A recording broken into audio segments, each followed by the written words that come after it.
খালেদা জিয়াকে দেখতে এভারকেয়ার হাসপাতালে প্রধান উপদেষ্টা। হাসিনা সরকার আমাকে হত্যার উদ্দেশ্যে গুম করেছিল। সালাহুদ্দিন আহমদ। বিএনপির চেয়ারপারসন ও সাবেক প্রধানমন্ত্রী খালেদা জিয়াকে দেখতে রাজধানীর এভারকেয়ার হাসপাতালে গিয়েছেন সেনাবাহিনীর প্রধান জেনারেল ওয়াকারুজ্জামান, নৌবাহিনীর প্রধান অ্যাডমিরাল এম নাজমুল হাসান ও বিমান বাহিনীর প্রধান air chief marshal Hasan Mahmud Khan. আজ মঙ্গলবার রাত 8:30টার পর হাসপাতালে আসেন সেনাবাহিনী ও নৌবাহিনীর প্রধান। তারা বিএনপির চেয়ারপারসনের চিকিৎসার খোঁজখবর নেন। রাত 9টার পর সেনাপ্রধান জেনারেল ওয়াকারুজ্জামান হাসপাতাল থেকে বের হন। এর কিছুক্ষণ পর বিমানবাহিনীর প্রধান air chief marshal Hasan Mahmud Khan হাসপাতালে আসেন। রাত 9:30টার দিকেও নৌ ও বিমান বাহিনীর প্রধানেরা হাসপাতালে অবস্থান করছিলেন।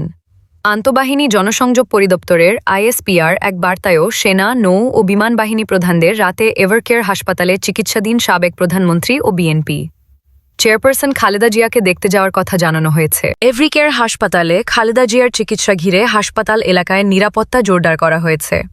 এর মধ্যে special security force ASF, president guard regiment PGR ও পুলিশ সহ আইনশৃঙ্খলা রক্ষাকারী বাহিনীর সদস্যদের সেখানে নিয়োজিত করা হয়েছে। কাঁটাতারের ব্যারিকেড দিয়ে ঘিরে ফেলা হয়েছে হাসপাতালের প্রধান ফটক। ৮০ বছর বয়সী খালেদা জিয়া দীর্ঘদিন ধরে হৃদরোগ, diabetes, arthritis, liver cirrhosis, kidney জটিলতা সহ নানা শারীরিক জটিলতায় ভুগছেন। শ্বাসকষ্ট দেখা দিলে গত ২৩ নভেম্বর রাতে তাকে এভারকেয়ার হাসপাতালে নেওয়া হয়। মেডিকেল বোর্ডের দেশি বিদেশি বিশেষজ্ঞ চিকিৎসকের তত্ত্বাবধানে সাবেক এই প্রধানমন্ত্রীর চিকিৎসা চলছে। বিএনপির স্থায়ী কমিটির সদস্য সালাহুদ্দিন আহমদ বলেছেন, আমাকে হত্যার উদ্দেশ্যে ফ্যাসিস্ট শেখ হাসিনা সরকার গুম করেছিল, কিন্তু জনগণের দোয়ায় আমি আবার ফিরে এসেছি। প্রায় ১৪ বছর পর মুক্ত পরিবেশে আপনাদের সামনে কথা বলতে পারছি। আজ বুধবার দুপুরে পেকুয়া উপজেলার টাইটং ইউনিয়নের বনকানন এলাকায় এক পথসভায় একথা বলেন সালাহুদ্দিন আহমদ। তিনি কক্সবাজার ১ আসনের চকরিয়া পেকুয়া দলীয় প্রার্থী। গতকাল মঙ্গলবার নিজ সংসদীয় এলাকায় ৫ দিনের সফরে আসেন। সফরের দ্বিতীয় দিনে আজ সকাল 10টার দিকে পেকুয়ার সিকদার পাড়ায় পারিবারিক কবরস্থানে বাবা মায়ের কবর জিয়ারত করে দিনের কর্মসূচি শুরু করেন তিনি।